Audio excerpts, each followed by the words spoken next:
So, good day everyone. I am Renal J. Dote from the ISMARE 3 Delta.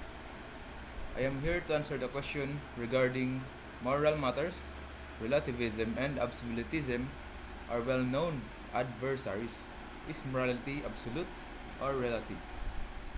I am going to give a compelling arguments and understandable explanation to this question.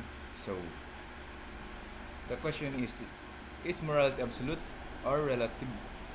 So the question of whether the morality is absolute or relative has long been debated in philosophy.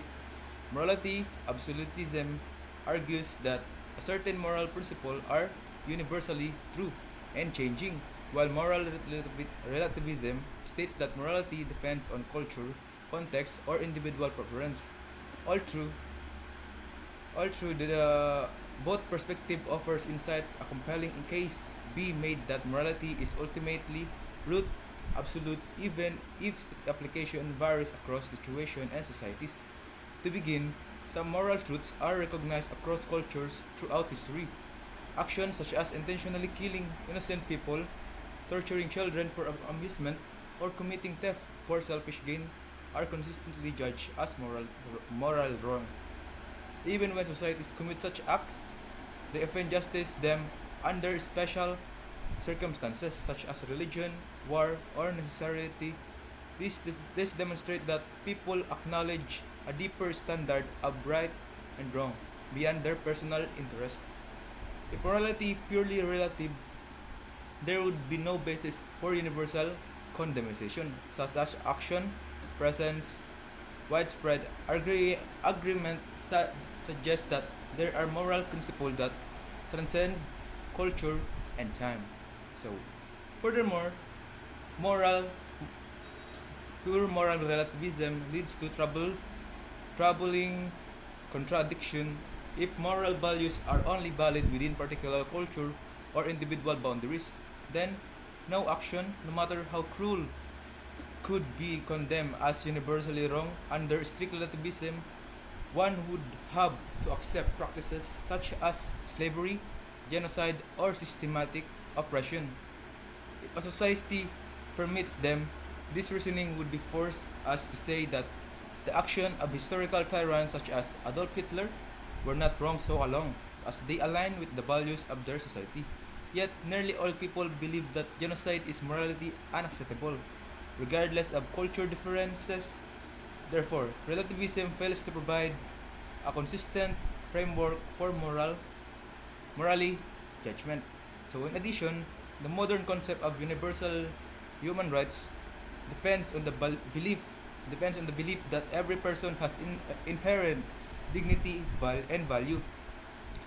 These rights are not granted by any specific culture but are understood to belong people simply because they are human. So, if morality were relative, societies would revoke these rights at will, and no universal principle could argue against such decision. Thus, this existence and defense of human rights strongly implies the presence of absolute moral truths that stand above cultural norms. Cultural norms. So, finally, moral consistence, moral conscience supports the existence of moral absolute. Human beings are naturally react with empathy and indignation. So, when faced with injustice, when we witness an innocent person being harmed, we instinctively feel that something wrong has occurred. This instinct is not merely a cultural creation. It is a fundamental part of human nature, such as universal moral institutions point, uh, point to the idea that morality is not simply an invention of society but is rooted in deeper reality.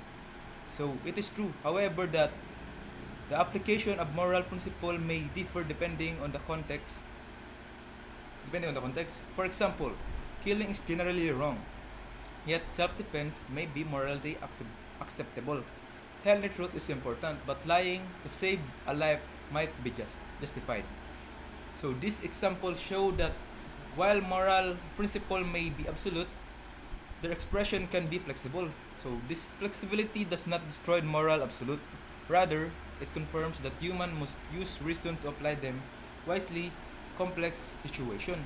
So, while cultural practices and circumstances can be influence how moral principles are applied, there is strong evidence that morality is ultimate grounded in absolute truths. So, universal moral institution, human rights, widespread agreement on basic moral values all points to a standard right and wrong that transcend time and space, place.